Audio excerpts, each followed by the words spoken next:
क्या आप जानते हैं अपने घरों में यूज होने वाली बैटरी को फैक्ट्री में कैसे बनाया जाता है? दोस्तों, इन बैटरी को लेड एसिड बैटरी कहा जाता है। क्या आपको पता है इतनी ज्यादा पावरफुल बैटरी को फैक्ट्री में कैसे बनाया जाता है? चलिए देखते हैं। दोस्तों, बैटरी बनने की शुरुआत होती है बैटरी की प्लेट्स को बनाने से, जिसे बनाने के लिए लेड धातु को हाई टेम्परेचर पर पिघलाकर बनाया जाता है। इनमें पॉजिटिव और नेगेटिव दोनों प्लेट्स बनाई जाती हैं। इन प्लेट्स को एंटीनोमी कैल्शियम और कुछ एक्टिव मटेरियल से बनाया जाता है। इन्हीं प्लेटों से ही इलेक्ट्रिकल एनर्जी जनरेट होती है। दोनों प्लेट्स तैयार होने के बाद अब बारी आती है बैटरी बनाने की, जिसके लिए सबसे पहले पॉजिटिव और नेगेटिव प्लेट्स को अरेंज किया जाता है। इन्हें अरेंज करने के लिए एक प्लेट पॉजिटिव की लगाई जाती है, फिर उस पर सेपरेटर पेपर लगाया जाता है। इसके बाद फिर नेगेटिव प्लेट लगाई जाती है और उसके ऊपर फिर से सेपरेटर पेपर लगाया जाता है। इसमें पीवीसी सेपरेटर पेपर इसलिए लगाया जाता है ताकि प्लेटों के बीच कोई शॉर्ट सर्किट न हो और बैटरी सुरक्षित रहे। इसी तरह से इन सभी प्लेट्स को अरेंज किया जाता है। इस असेंबली को प्लेट ग्रुप भी कहा जाता है। इस कॉम्बिनेशन में जो नेगेटिव प्लेट होती है वो हमेशा एक प्लेट ज्यादा होती है पॉजिटिव प्लेट के मुकाबले, और इस एक सेल में 2 वोल्ट की कैपेसिटी होती है। और इसी तरह प्लेट्स को अरेंज करके काफी सारे सेलों को तैयार कर लिया जाता है। इसके बाद इन सेलों का टर्मिनल बना लिया जाता है। इसके लिए नेगेटिव और पॉजिटिव प्लेट्स के अलग अलग टर्मिनल बना लिया जाता है ताकि बैटरी में लगने वाले इसी तरह के सभी सेलों को आपस में आसानी से कनेक्ट किया जा सके। इसके बाद बारी आती है बैटरी के बॉक्स बनाने की, जिसके लिए प्लास्टिक के छोटे छोटे दानों का यूज होता है। इस बॉक्स को बनाने के लिए इन प्लास्टिक के दानों को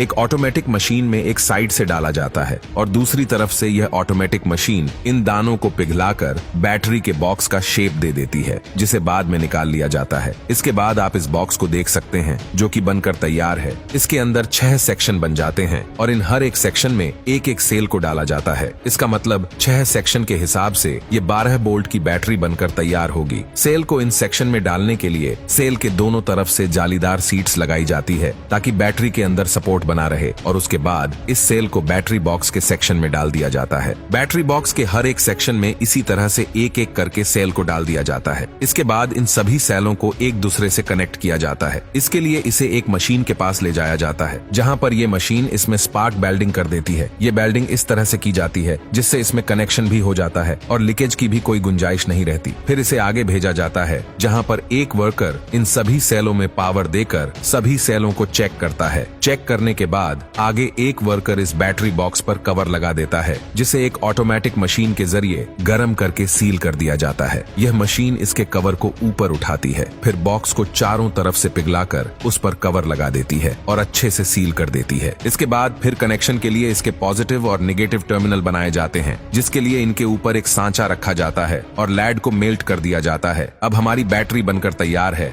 अब इस बैटरी के ऊपर एक मशीन से कोड डाला जाता है, जिससे अगर फ्यूचर में कोई कस्टमर कंप्लेंट करता है तो इस कोड से आपकी बैटरी की इंफॉर्मेशन पता लग जाती है। ये कोड एक तरह से आपके वारंटी का काम करता है। इसके बाद अब बारी आती है इसकी चेकिंग की। तो इसके लिए एक वर्कर बैटरी के हर एक सेल में हवा भरकर चेक करता है बैटरी में कहीं लीकेज तो नहीं है। चेक होने के बाद अब बारी आती है इस बैटरी में एसिड डालने की। इसके लिए एक वर्कर बहुत ही सावधानी से बैटरी में सल्फ्यूरिक एसिड को डाल देता है, जिसके बाद इसे चार्जिंग करने के लिए 48 से 72 घंटों के लिए छोड़ दिया जाता है। बैटरी की चार्जिंग एक एक करके नहीं होती, बल्कि बहुत सारी बैटरी को एक साथ कनेक्ट करके एक हैवी ऑटोमेटिक इन्वर्टर से चार्ज किया जाता है। एक बार सही तरह से चार्ज होने के बाद इन सभी बैटरी पर क्लिप लगा दिए जाते हैं और इन सभी बैटरी को पैक कर दिया जाता है।